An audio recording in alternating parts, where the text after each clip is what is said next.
Hi, this is Lewis with the Entrepreneur Archive. I have today Joy Ndegwa from Bull Business Advisory. They provide fractional chief financial officer services. Thanks for joining, Joy. To be here. What we're going to be talking about today are a few defining moments in your journey as an entrepreneur. The first one I want to start off with was a real estate client you were working with that taught you what sort of clients you like working with and which ones you don't like working with. Could you tell me a little bit about that? Yeah, absolutely. So I had a client that was one of my very first ones when I started offering, fractional CFO services. At that point, we called it advisory. And so when you're coming in as an advisor, one of the things that you want is that your clients are actually listening to your advice. This particular client showed a lot of red flags that I was not aware of at that point. Right at the beginning, they wanted me to reduce the fees that I had quoted them, which I did, never again. And once we started the engagement, there was just a lot of like roadblocks. So they would not get me access. I'm an accountant. I need to get into your books to see what's going on. I'm an advisor for your business. I need to be able to talk to your employees if it's pertinent.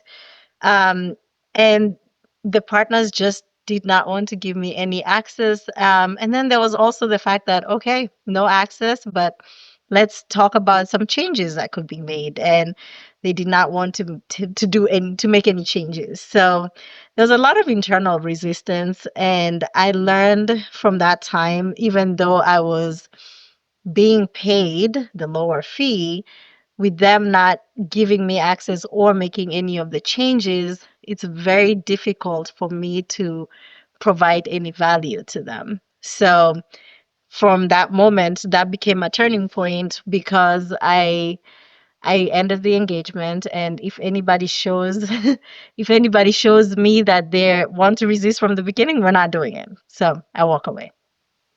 Yeah, I can imagine that wasn't the way you were going to the situation.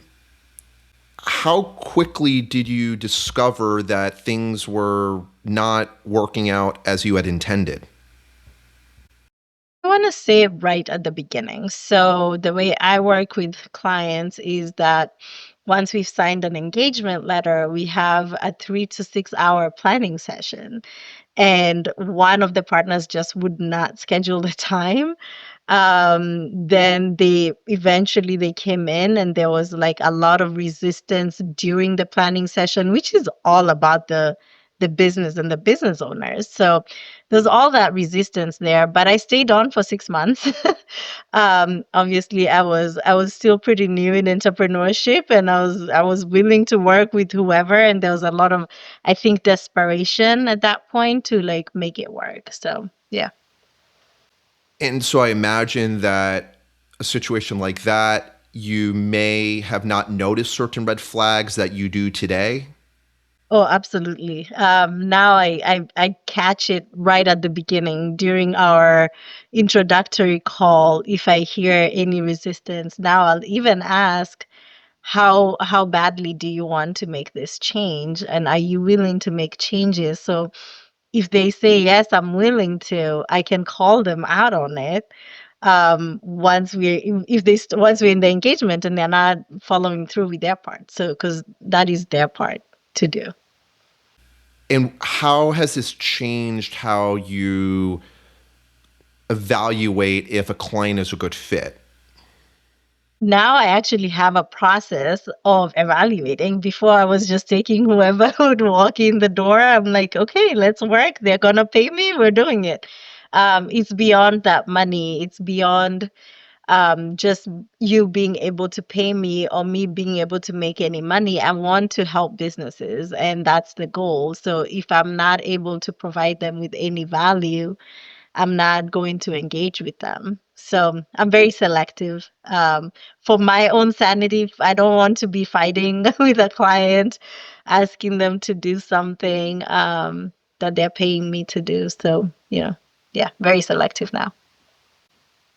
Were there any other big lessons you learned from that experience that have impacted how you've grown the business since then? I'd say, yeah, the amount of time I offer a particular client. Before, I would just be always on call. So now I'm very protective of my time. I am also very clear on what the expectations are, not just for me, but for them. So going in, they already know what is going to be expected of them. So it's not a surprise to them. And so it's not a surprise or an irritation for me. So, looking back now, was there anything else that you see about what you were going through at that time that affected how you work as a fractional CFO? Yeah, I'd say now I have more experience. I've been doing this for years now. I'm more confident in myself. So from a personal standpoint, I was feeling like, I felt like they were my bosses. I was just coming from being an employee, and now it's like I was viewing them as my bosses more than me being their advisor, right? So I don't want to call myself humbling myself, but I was being timid when it came to how I was interacting with clients. So just I guess with time and experience, I am more confident now. Like I know I'm the advisor, I'm the expert in this, and that's why you're hiring me. Also, because I've been doing it for a long time, I'm not in a desperate state. At that point, it was just whoever will come in through the door, I will do whatever you need me to do. I will move mountains just to get you to sign a contract, even if it was not going to be paying me enough for what I was doing. So, lots of lessons learned there. Tell me about the transition from employee to entrepreneur.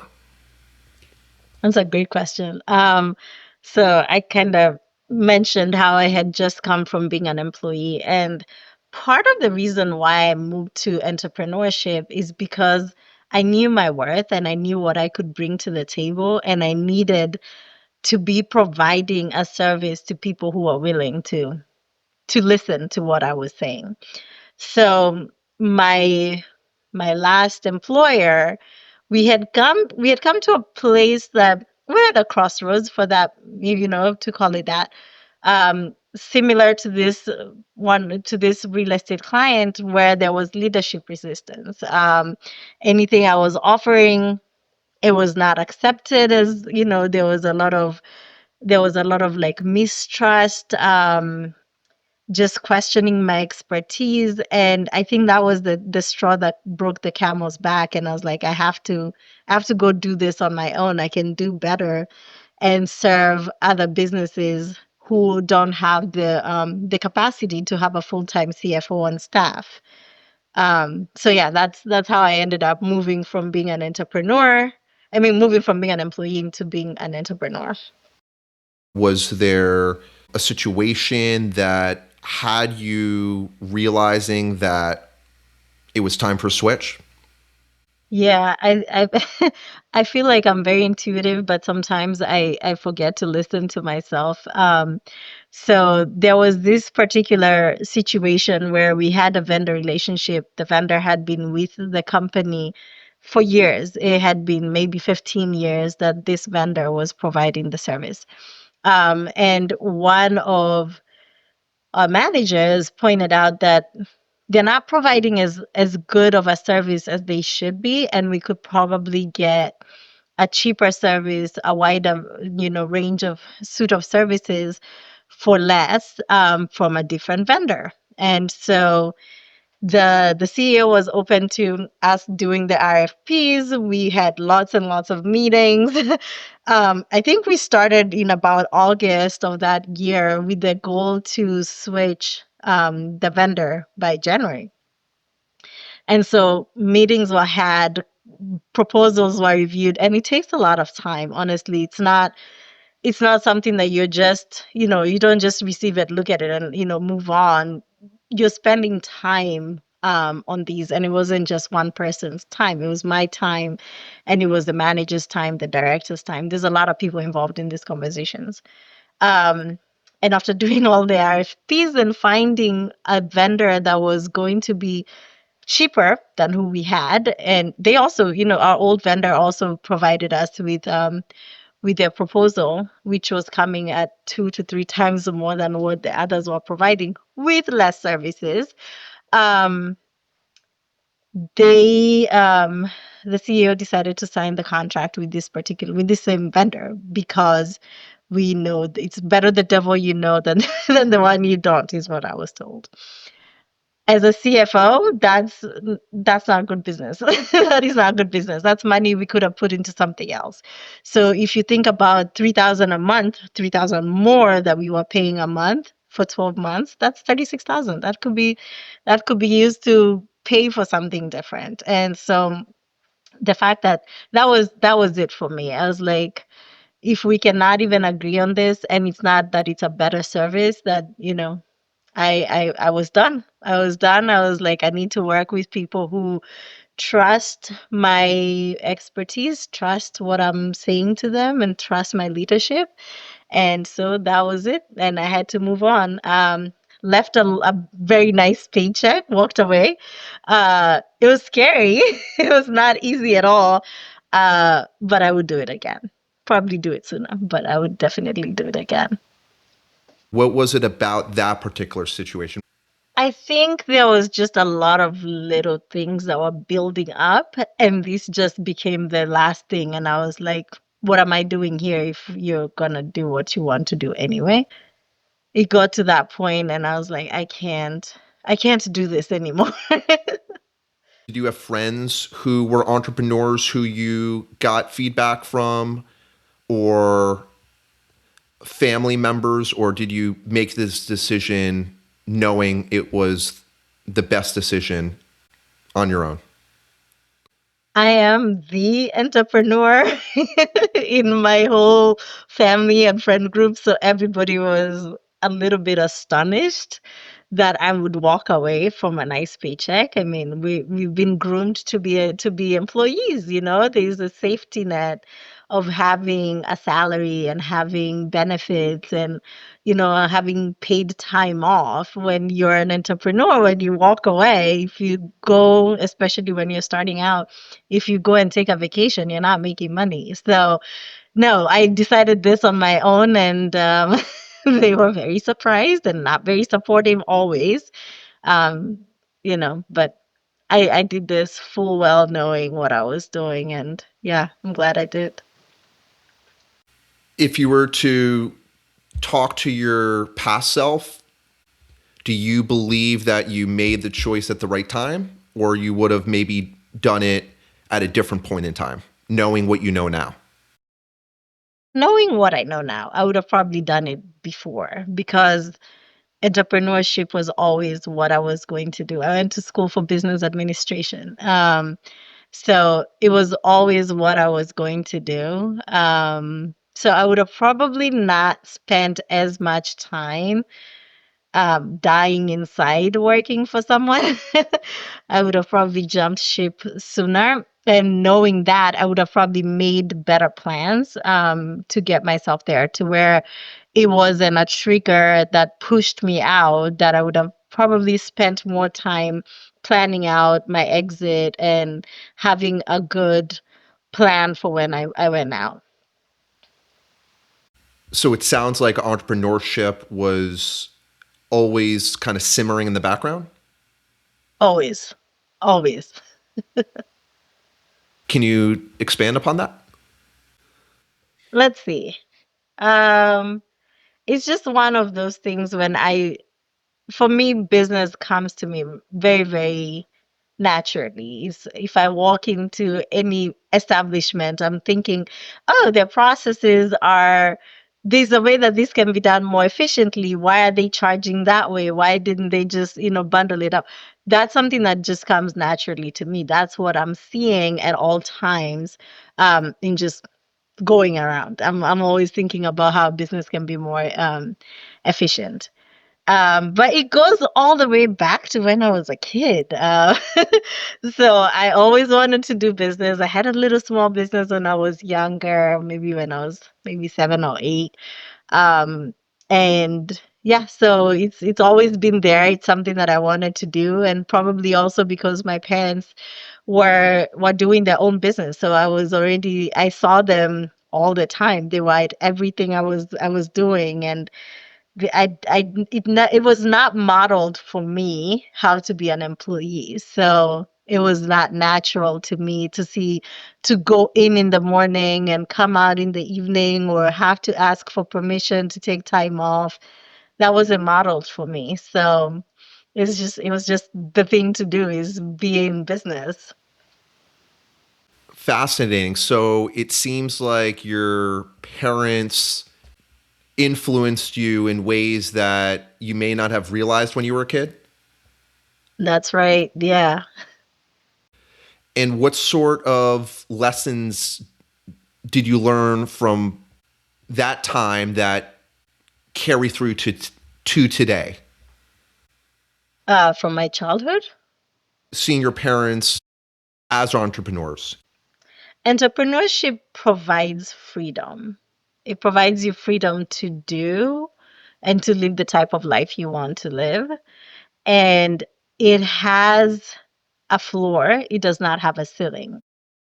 So you can grow financially, you can grow your career, you can do whatever you want to do as an entrepreneur, as opposed to being an employee where there's a ceiling on how high you can go. There's no floor. You can always be demoted. You can always be fired. And fun fact, my parents were actually farmers, and that's the type of entrepreneurship they did. So they had all sorts of animals and they sold all sorts of places. That diversification, especially as farmers, where they had their chickens or selling eggs, they had pigs, they had plants and all sorts of things, the horticulture that they were doing also helps me with like diversification. So I'm not just, yes, I do fractional CFO work, but I'm not working for one person. My diversification is the fact that I work with different businesses and different people. And it also helps with like a lot of like relationship building because the people that my parents worked with, as much as they were either their customers or their vendors, they were also their friends. And so when I'm working with my clients or with anyone that I'm interacting with from a business standpoint, I'm also building relationships. So I feel like that has kind of stayed with me even without actually realizing that's what was happening. Yeah. Got it. So watching your parents, I'm sure you picked up on things that ultimately have helped you as an entrepreneur be able to run a better business. Yeah, totally. Thinking about like some of the struggles that they had to go through, as a farmer, you're planting and then you just kind of have to wait. That's what business is about. You start your business and then you have to wait. You have to still do the stuff. You have to water it. You have to keep doing the networking. You have to keep marketing. But it doesn't just like shoot up and like suddenly you're ready for harvest. So that in itself like taught me that it takes time, it takes work, it takes hard work, and it also takes people. So it wasn't just them. They always had a team of people with them. And that's how I've set myself up as well, where I have a team of people working with me um, so that we can be able to serve the clients that we're serving. I would imagine that out of all the types of business that can teach you entrepreneurship, farming has to be one of the best. Probably, yeah. It's a lot of waiting. Absolutely. Tell me about the time when you were just starting your business and a friend asked you to help a friend of theirs in what and how that built your self-esteem. Yeah. So, like I said, I was the only person that's the business person that's in entrepreneurship. So, I had a friend of mine. He's not really in business, but his friend was going to step away. Funny enough, he's also an accountant. He was stepping away from his position and wanted to go into entrepreneurship. He wanted to work for himself and serve small businesses. Um, it's probably because we see how businesses operate and we know how, small businesses could use our help. And so he called me just asking like what should I do? Like just asking me for tips and tricks. And we spent about an hour, just the first call, just chatting. And, he was asking me about the things I've learned so far and things to do. And I was just like, no, don't do that, do this, and try this book, try this software instead. And just giving so much value that was it was free value. And at the end of the call, he wanted to talk again. And so we scheduled another time and we had another chat. And he basically was like, I think I want to be paying you so that you can help me with building my business. And I'm like, what? What are you talking about? So that made me feel good, first of all, that I do know what the heck I'm talking about business. And that, like, yeah, I mean, it built my confidence so much that I was able to now go out and like feel like, yes, I do know what I'm talking about. This is another accountant who has not been in business and I'm giving him value. I can provide value to people who are not even accountants. Did that help set you in the right mindset to attract the sort of clients you were hoping to work with? Oh, absolutely. Because now it was clear to me. I am an expert. I do know what I'm talking about.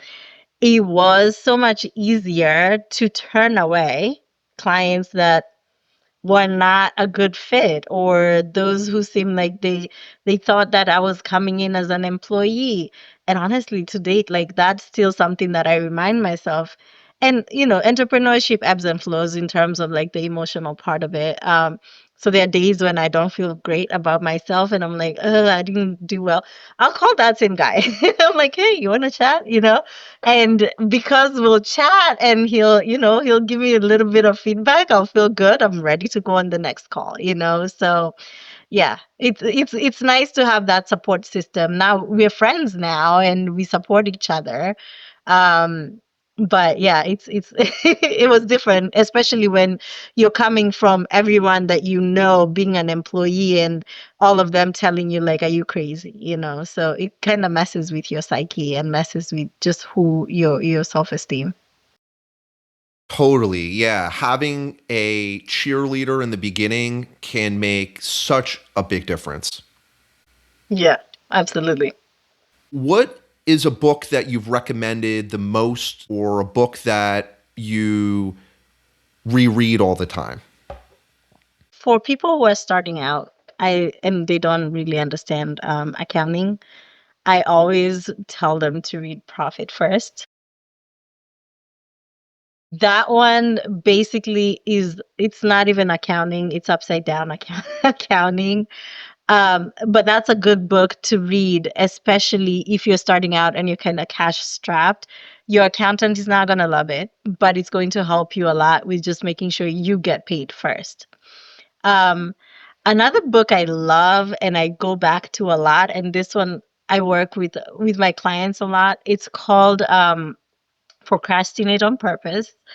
And this book basically talks about like the value of your time and how we find a lot of people, business owners, who are busy, busy, busy doing things that are not actually of value. So, for example, I need to cut the grass. Okay. It's going to take me, as a person who does not know how to cut grass, it might take me like 2 hours.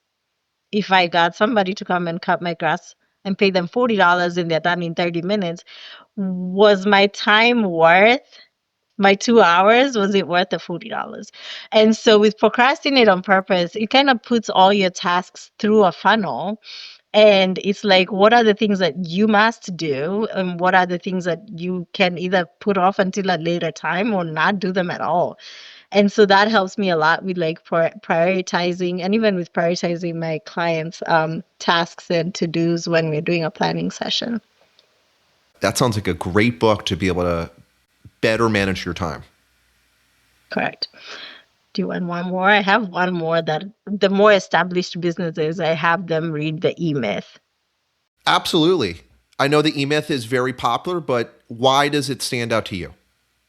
So the E Myth mostly talks about like processes and how you can set your business up so that it's not all about you, and having to lean on you most of the time. So if a business can put their processes in place, then they are able to get themselves to be an actual business and to run like one. It sounds like it helps a business become more process oriented and then as a result more efficient. Yep, more structured, more efficient, easy to like if you were to open a second location, easy to repeat those processes. So, yeah. Great. My last question is, what is a maxim, a phrase, or a motto that you live by? That's a good question. I have some more. Give me a second. Let me think. Busyness does not always equal success.